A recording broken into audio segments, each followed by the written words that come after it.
नमस्कार, जय हिंद सभी विद्यार्थियों को। मैं सोनू कुमार, आप सभी का रीजनिंग फैकल्टी, आप सभी का स्वागत करता हूं olive board SSC and railway YouTube channel पर। आपने देख लिया होगा कि एसएससी सीपीओ 2023 एग्जामिनेशन के लिए रीजनिंग का महत्व, इंपॉर्टेंस जो है वो क्या रहने वाला है।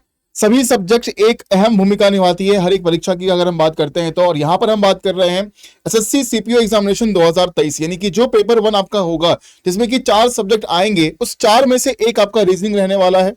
रीजनिंग किस प्रकार से आपको मदद करेगा, किस प्रकार से आपका नंबर जो है वो एक हाई ले जा सकता है, उसके बारे में हम बात करने वाले हैं। और उसके बारे में बात हम करेंगे उस टॉपिक के बारे में बात कर जो कि आपके लिए इंपॉर्टेंट रहने वाला है। सभी लोग इस वीडियो को बिल्कुल ध्यान से देखिएगा, पूरे वीडियो जरूर देखना, क्योंकि हम यहां पर बहुत ही इंपॉर्टेंट पॉइंट के ऊपर बात करने वाले हैं। अब मैं जो बात करूंगा वो बात करूंगा previous year, last year analysis के बेसिस पर करूंगा, ठीक है। क्योंकि जो परीक्षा हुआ है ना, उसमें जो एसएससी ने सवाल पूछे हैं, जिस प्रकार से उसने टॉपिक को टारगेट किया, जिस प्रकार के सवाल उसने पूछे हैं, उसके बेसिस पर ही हम यहां पर एक अंदाज, ठीक है, एक यहां पर गेस कर सकते हैं कि हाँ, ये टॉपिक आपके लिए इंपॉर्टेंट बनता है। क्योंकि ऐसा देखा गया है कि हर एक साल एक ये ट्रेंड फॉलो किया गया है कि इन टॉपिक से सवाल जो है बहुत ज्यादा पूछे जाते हैं। इसीलिए यहां पर रीजनिंग का महत्व जो मैं बोलूंगा, एक बहुत ही अहम भूमिका रीजनिंग निभाता है। क्योंकि यहां पर ये पॉसिबिलिटी आपके पास होती है कि आप यहां पर 90% स्कोर जो है वो कर सकते हैं। अगर 50 सवाल 50 नंबर के पूछे जा रहे हैं, तो उस 50 सवाल में से आप आराम से 45, 46, 47, 48 क्वेश्चंस तक आराम से आप कर सकते हैं, अगर आप ढंग की मेहनत की जाए। अब लास्ट ईयर एनालिसिस के अकॉर्डिंग कौन कौन से इंपॉर्टेंट टॉपिक्स आपके बनते हैं रीजनिंग के अंदर में, जिस पे आपको फोकस करना चाहिए, वो सभी टॉपिक्स के बारे में मैं यहां पर बात करूंगा। सबसे पहले मैं बात करूंगा यहां पर एनालॉजी के बारे में। यहां से सवाल आपके बनते हैं, क्लासिफिकेशन से सवाल आपके बनते हैं, ब्लड रिलेशन से सवाल आपके बनते हैं, जो कि कोडेड फॉर्मेट के सवाल आपके पूछे गए। उसके बाद अगर हम बात करें तो नंबर सीरीज से सवाल मिलते हैं, है ना, मिसिंग नंबर सीरीज। उसके बाद अगर हम बात करें तो काउंटिंग ऑफ फिगर्स, वहां पर ट्राइंगल काउंटिंग पूछा गया, है ना, हो सकता है कि स्क्वायर काउंटिंग भी पूछ दिया जाए।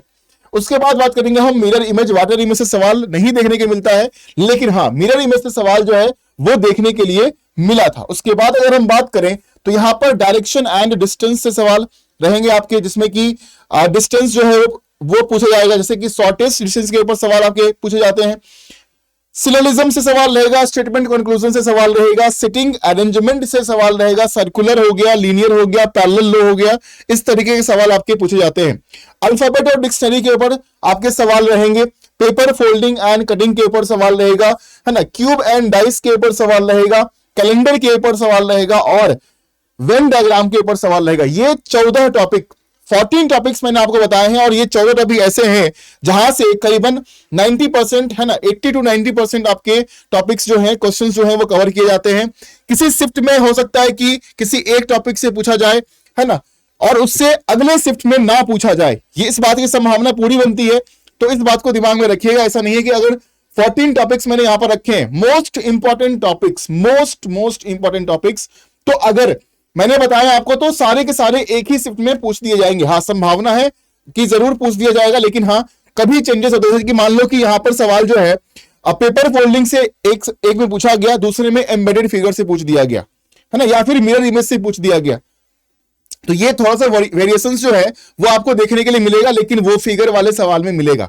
बाकी जो वर्बल टॉपिक है वो सारे के सारे आपके आएंगे, ठीक है। वहीं पर जो लास्ट ईयर आपके बच्चे ने अटेम्प्ट किया, सभी विद्यार्थियों ने अटेम्प्ट किया, उसमें अगर हम गुड अटेम्प्ट की बात करते हैं तो वहां पर 44 to 46 क्वेश्चंस जो है आउट ऑफ 50 क्वेश्चंस बच्चों ने अटेम्प्ट किया। यानी कि पेपर जो है वो आपका इजी टू मॉडरेट लेवल का ही रहता है, ठीक है। और अगर आपने इन सभी टॉपिक्स को बहुत ही बेहतरीन तरीके से कर लिया तो आप इजिली आराम से 45 प्लस क्वेश्चंस तो आप आराम से करके आ सकते हैं। एक सवाल 1 नंबर का होता है, आप सभी को पता है यहां पर, और 1/4 का निगेटिव मार्किंग भी रखा गया है, ठीक है। तो इस बात का ध्यान रखते हुए आप सभी लोग अच्छे से तैयारी कीजिए, और जहां पर दिक्कत आती है, कोई डाउट है, तो आप कमेंट सेक्शन में जरूर अपने डाउट को रखिएगा। और जिन टॉपिक्स के बारे में मैंने यहां पर बात करी है, उन सभी टॉपिक्स को बिल्कुल बेहतरीन तरीके से आप सभी विद्यार्थी कवर कर लें, पूरा रिवाइज कर लें, हर एक क्वेश्चंस को रिवाइज कर लें। क्लासेस आपकी चल रही है रीजनिंग की, है ना, 12 बजे दिन में क्लास होती है और एक शाम को 7 बजे क्लास होती है। आप सभी अटेंड करते रहें, और बेहतरीन तरीके से मैं आपको सीपीओ 2023 पेपर 1 परीक्षा के लिए भी तैयार करूंगा, ठीक है। चलिए, धन्यवाद आप सभी का। इसी तरीके से इंपॉर्टेंट वीडियोस देखने के लिए olive board SSC YouTube channel को सब्सक्राइब कर लें और लाइक और शेयर जरूर करना। Thank you so much.